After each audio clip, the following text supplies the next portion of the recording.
जय भीम, नमस्कार, आदाब, सत श्री अकाल। मैं वीरेंद्र सिंह और आप देख रहे हैं एसएम न्यूज। भारत में पिछले कुछ दिनों से आप देखेंगे तो धार्मिक आधार पर जो खास करके हिंदू धार्मिक उन्माद जो देश में दिखाई दे रहा है पिछले कुछ सालों से, खास करके उत्तर प्रदेश में और देश के विभिन्न भागों में, चाहे तो वो महिलाओं के साथ जघन्य अपराध हों, चाहे बहुजन समाज के एससी एसटी ओबीसी के साथ जघन्य अपराध हैं, चाहे मुस्लिम समाज के साथ अपराध हैं, तो इस पर कोई भी समझदार व्यक्ति ये सोचने को मजबूर हो सकता है, ये जानने के लिए जरूर उत्सुक हो सकता है कि आखिर ऐसा क्यों, क्या है, आखिर क्यों है हिंदुओं में सामाजिक विवेक का अभाव, के सामाजिक दुख दर्द उन्हें क्यों नहीं द्रवित करता, क्यों नहीं उनका हृदय में ये दर्द आता कि भाई इस तरीके की जो जघन्य अपराध जो घटनाएं हो रही हैं क्यों करते हैं हिंदू लोग।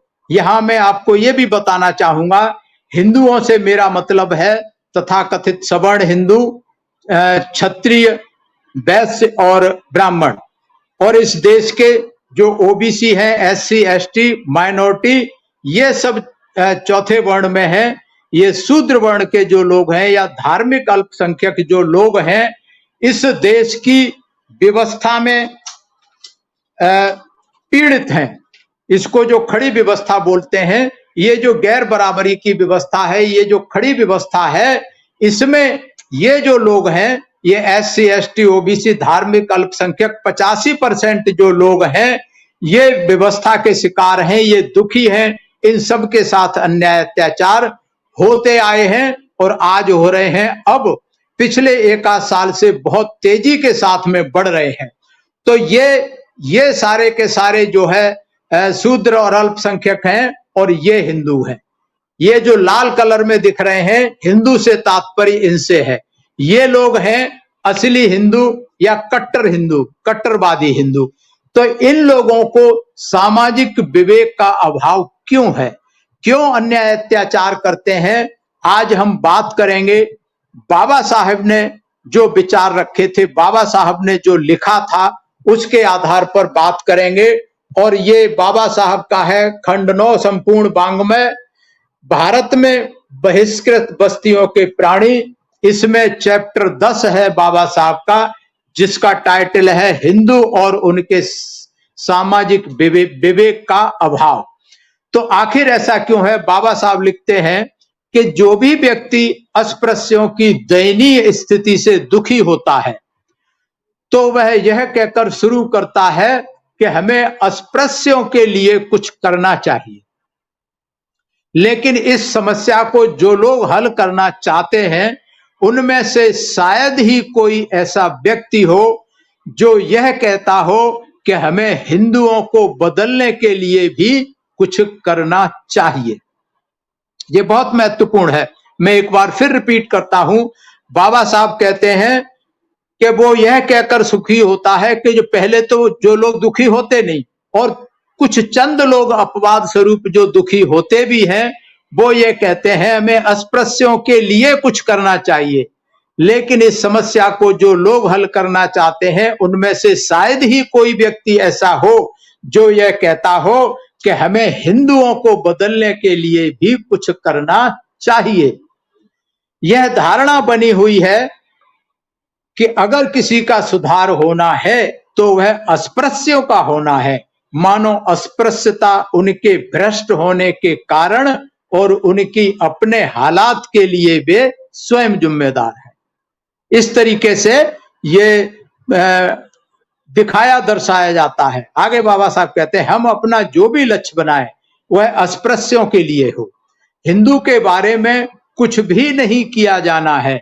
उनकी भावनाएं, उनके आचार विचार और उनके आदर्श उच्च हैं, वो पूर्ण हैं, उनमें कहीं कोई खोट नहीं है, वे पापी तो है ही नहीं।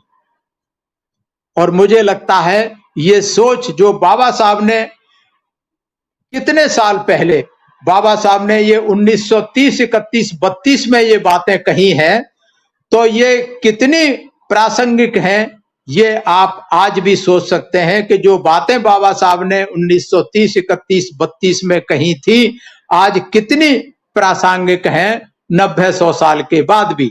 आगे बाबा साहब कहते हैं कि असलियत क्या है? यह तर्क के हिंदुओं में कोई दोष नहीं है और अस्पृश्य जो कष्ट झेलते हैं उसके लिए वे स्वयं जिम्मेदार हैं।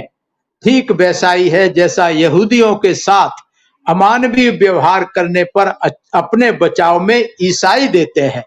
इसमें बाबा साहब ने बहुत बड़ा ईसाई और यहूदियों के बारे में बताया है, उसमें मैं नहीं जाना चाहता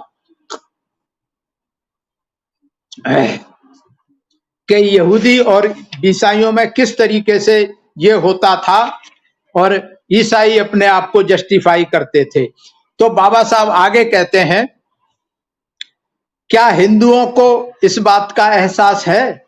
क्या वे मानते हैं कि अस्पृश्य उनके लिए समस्या है? क्या उन्हें इसकी चिंता है? क्या वे इस पर विचार करते हैं? सच्चाई जानने के लिए कई बातें देखनी होंगी। ये सवाल बाबा साहब ने रखे हैं कि बाबा साहब के पहले की बात सोच लें, अगर देश की आजाद, पहले चलो अंग्रेजों का शासन था, इनके हाथ में सत्ता नहीं थी, लेकिन आजादी के बाद इन तथाकथित हिंदुओं के हाथ में बागडोर रही सत्ता की। तो अगर हम आजादी के बाद की बात करें तब भी ये सवाल आज भी जो बाबा साहब ने उस समय किए थे आज भी ज्यों के त्यों खड़े हुए हैं कि क्या वे मानते हैं अस्पृश्य उनके लिए समस्या है? क्या उन्हें इसकी चिंता है? क्या वे इस विचार पर विचार करते हैं? सच्चाई जानने के लिए बातें देखनी होगी। एक कसौटी तो यह है कि इस विषय पर कितना साहित्य रचा गया है कि ये अस्पृश्य हैं, इनकी समस्याएं हैं, इस पर क्या लिखा गया, कितना लिखा गया। इसके लिए बाबा साहब कहते हैं, मानक कसौटी के रूप में हम अमेरिका में नीग्रों के बारे में रचे गए साहित्य को लें। हमें जानकर आश्चर्य होगा कि अमेरिका में नीग्रो लोगों के संबंध में ढेर सारी सामग्री छपी है, लेकिन अगर भारत में अस्पृश्यों की बात करें तो कितना साहित्य छपा है? बाबा साहब ने क्वेश्चन मार्क किया है, कितना साहित्य छपा है? बाबा साहब कहते हैं 5-6 पंपलेट से ज्यादा नहीं छपे, कोई साहित्य नहीं छपा है इनके बारे में, इनके महापुरुषों के बारे में, इनके इतिहास के बारे में कुछ भी नहीं लिखा गया, बल्कि इनके इतिहास को, इनके साहित्य को नष्ट करने का काम किया गया। भारत में पहली बात तो कोई इनकी समस्याओं पर कोई साहित्य लिखा नहीं गया, और जो पहले से मौजूद था, जो राजा महाराजा हुआ करते थे बहुजन समाज के, शूद्र समाज के, उनके इतिहास को नष्ट कर दिया गया, उनके साहित्य को जला दिया गया। आगे बाबा साहब कहते हैं दूसरी कसौटी है सामाजिक व्यवहार। सामाजिक व्यवहार में बाबा साहब ने बहुत सारी घटनाएं उस समय की दी हैं, और अगर हम आज की इन घटनाओं से तुलना करें तो उस समय की घटनाएं कुछ भी नहीं थी जो आज हो रही है। तो बाबा साहब कहते हैं अस्पृश्यों के प्रति हिंदुओं की हृदयहीनता के ऐसे बहुत सारे उदाहरण हैं, और आज आधुनिक भारत में देश में 75वां स्वतंत्रता दिवस कल मनाया गया, और इसमें आप देखेंगे कि बहुजन समाज की, अनुसूचित जाति की बहन बेटियों के साथ किस तरीके से दरिंदगी की जा रही है। लगातार अभी हाथरस में हुई, उसके बाद दिल्ली के नांगल में हुई, उसके बाद 3 दिन पहले दिल्ली की त्रिलोकपुरी में ऐसी घटना हुई कि एक 6 साल की बच्ची को 2 लोगों ने अपनी दरिंदगी का हवास का शिकार बनाया। और शासन प्रशासन, आप देखेंगे जितनी घटनाएं हो रही हैं, शासन प्रशासन उन दोषियों के पक्ष में खड़ा है, चाहे तो नांगल राया की घटना हो, चाहे हाथरस की घटना हो, चाहे त्रिलोकपुरी की घटना हो, सभी में ऐसा हुआ। और कल 15 अगस्त वाले दिन तुगलकाबाद में बहुजन समाज के लोग, अनुसूचित समाज के लोग बाबा साहब की मूर्ति के आगे 15 अगस्त मनाने का काम कर रहे थे, तो कुछ गुर्जर समाज के लोगों ने अचानक उन पर धावा बोल दिया, उनकी ठुकाई पिटाई की, बाबा साहब के ऊपर गोबर फेंका और तिरंगे झंडे को वहां से उखाड़ कर फाड़ कर फेंक दिया। तो इस तरीके की जो घटनाएं आज भी प्रतिदिन हो रही हैं। बाबा साहब ने उस समय की कई सारी घटनाओं का उदाहरण दिया है। तो उन्होंने कहा कि इन उदाहरणों में व्यक्त हृदयहीनता से पता चलता है कि हिंदू को अस्पृश्यों के साथ व्यवहार करते समय उचित अनुचित का कोई ध्यान नहीं रहता और यह उनकी बिल्कुल भी परवाह नहीं करता। तीसरी कसौटी अस्पृश्यों की सेवा और उनके प्रत्याग भावना है। यहां हम नीग्रो लोगों का जीवन स्तर उठाने के लिए अमेरिकियों के प्रयासों को मानक मानकर चलते हैं। बाबा साहब ने बहुत सारी लंबी लिस्ट दी है। बहुत सारी संस्थाओं ने अरबों खरबों डॉलर उनके ऊपर खर्च किए, उनकी शिक्षा के लिए खर्च किए, हर बात के लिए खर्च किए।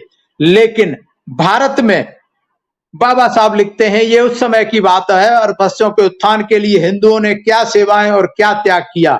हरिजन सेवक संघ ही केवल ऐसा संगठन है जिस पर हिंदू गर्व करते हैं, कर सकते हैं। इसकी कुल पूंजी 10 लाख रुपए से अधिक नहीं है। फुटकर और बेकार के कार्यों पर इसका खर्च प्रतिवर्ष कुछ हजार रुपए से ज्यादा नहीं है। यह कल्याण कोष नहीं है, असल में यह एक राजनीतिक कोष है। इस कोष का प्रयोजन मुख्य रूप से अस्पृश्यों को अपने वोट हिंदुओं के लिए डालने के लिए राजी करना होता है। तो इस तरीके से ये जो बाबा साहब ने व्याख्या की है कि बाबा साहब कहते हैं ये अंतर क्यों है। अमेरिका में लोग अपने यहाँ नीग्रो लोगों के उत्थान के लिए सेवा त्याग कर इतना सब कुछ करते हैं और अस्पृश्यों के उत्थान के लिए हिंदू लोग कुछ भी क्यों नहीं करते। इसका एक ही उत्तर है कि अमेरिकियों में सामाजिक विवेक है, जबकि हिंदुओं में इसका सर्वथा अभाव है। ऐसी बात नहीं है कि हिंदुओं में उचित अनुचित, भला बुरा या नैतिक अनैतिकता का कोई विचार नहीं है। हिंदुओं में दोष यह है कि अन्य के संबंध में उनका जो नैतिक विवेक है वह सीमित वर्ग अर्थात अपनी जाति के लोगों तक ही सीमित है। इसमें एक एच.जे. पटेल का विस्तृत व्याख्यान दिया है। वो कहते हैं कि ऐसा व्यक्ति किसी भी समाज में हो सकता है जो नैतिक जो बात करते हैं, जीवन में कोई ऐसा गुण हो सकता है, नैतिक गुण हो सकते हैं, उनको समझने की गलती ना करें। वो कहते हैं ऐसा व्यक्ति किसी भी समाज का हो सकता है, चाहे वह चोरों या डाकुओं का गिरोह क्यों ना हो। हालांकि चोरों या डाकुओं में भी कोई व्यक्ति ऐसा है जिससे वे आदर करते हैं, लेकिन यह चोर या डाकू इस कारण आदरणीय व्यक्ति तो नहीं हो सकता। नैतिक दृष्टि से कोई व्यक्ति अच्छा तभी कहा जाएगा जब वह किसी सीमित समाज में ही अच्छा व्यक्ति नहीं कहा जाए, बल्कि उसे उस समाज के बाहर के लोग भी अच्छे कहें।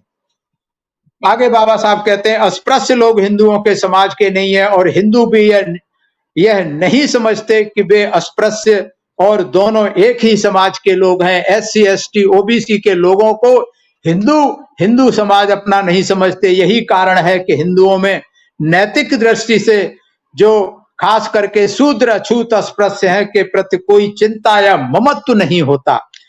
चूंकि हिंदुओं में इस प्रकार का विवेक का अभाव होता है, इसलिए उनके हृदय में हठ धर्मिता और अन्याय के विरुद्ध जिनसे अस्पृश्य लोग पीड़ित हैं न्यायोचित रोष उत्पन्न नहीं होता।